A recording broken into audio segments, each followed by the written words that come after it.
Mga boss, ito na po ang hinihintay natin. Ito pala ang ipapalit natin sa stock na brake lever mga boss. Dugtungin muna natin boss kung bagay ba talaga. So ito, swak sa kulay ng handle grip. So una, tatanggalin muna natin itong side mirror.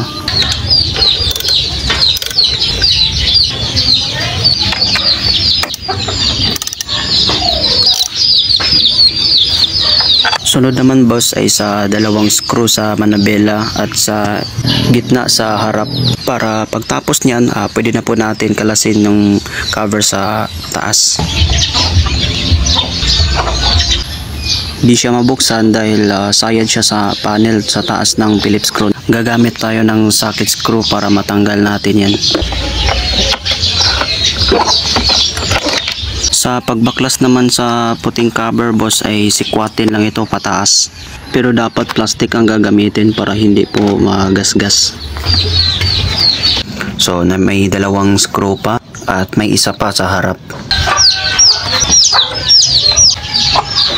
Tapos niyan boss ay pwede na po natin baklasin.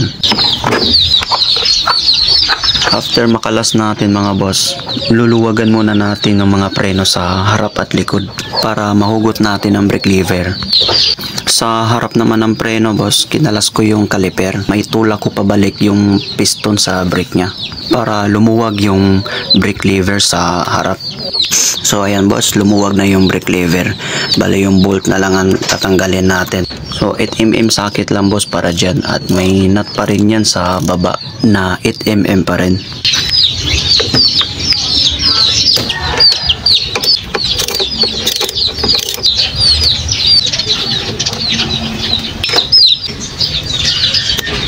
Tapos niyan boss, pinapasok ko muna yung brake lever para maisukat. So ayun, hindi talaga siya pasok at kailangan pa ng konting tabas at magbutas para sa spring. Sa baba, chinecheck ko yung brake lever niya is walang pantulak para sa brake light. Kung makikita mo sa stock ng brake lever boss ay may pantulak siya. Ayan, yan po nagsisilbing harang para sa pin.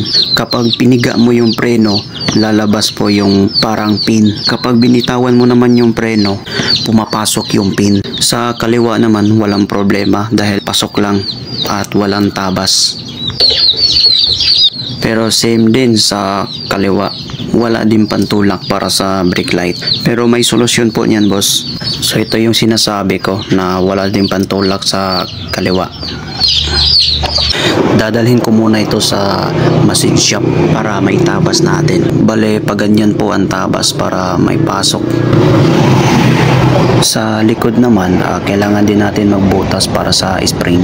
Kung makikita nyo sa stock ng brake lever boss, ganyan po may butas siya para dyan po may pasok yung spring. Yung nakikita nyo na markang yellow boss, dyan po natin bubutasan.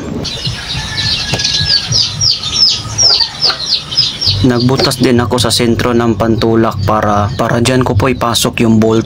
Bali yan po ang magsisilbing pantulak sa pin. Kapag piniga mo yung preno, umiilaw din yung brake light sa likod. Kaya umiilaw yung brake sa likod sa tuwing pinipiga mo kasi lumabas yung pin. Kapag binitawan naman yung preno, papasok naman yung pin kasi tinutulak siya ng bolt. Ganyan po ang posisyon para may tulak yung pin. Yan po ang diskarte boss para magkaroon ng brake light sa likod. Partial lang muna pagpasok sa bolt dahil ititest pa natin kung iilaw ba. Pati sa arm brake ay balik muna natin para ma-check. Ikabit muna natin yung kable bago natin ipasok yung bolt para sa pantulak ng brake light.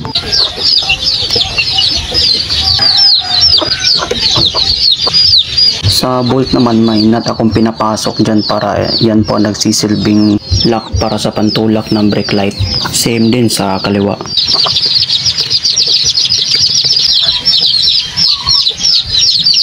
Partial lang muna sa paghigpit, itetest light pa natin.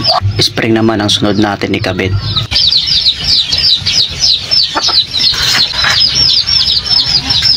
Nilagyan ko rin ng washer at nut para hindi na po malaglag yung spring. Testing natin mga boss kung gagana ba yung brake light sa kanan. Sa kaliwa naman, ayos mga boss, walang palya. So pwede na po natin to higpitan. Bago natin ibalik lahat mga boss, sabay na lang natin lilinisin yung mga cover at punas sa mga wiring sa manabela. Okay na mga boss, malinis na yung mga switch natin at sa cover ng manabela. Ayan, malinis na po yung mga wirings natin sa manabela at saka sa socket. So ibabalik na natin mga boss.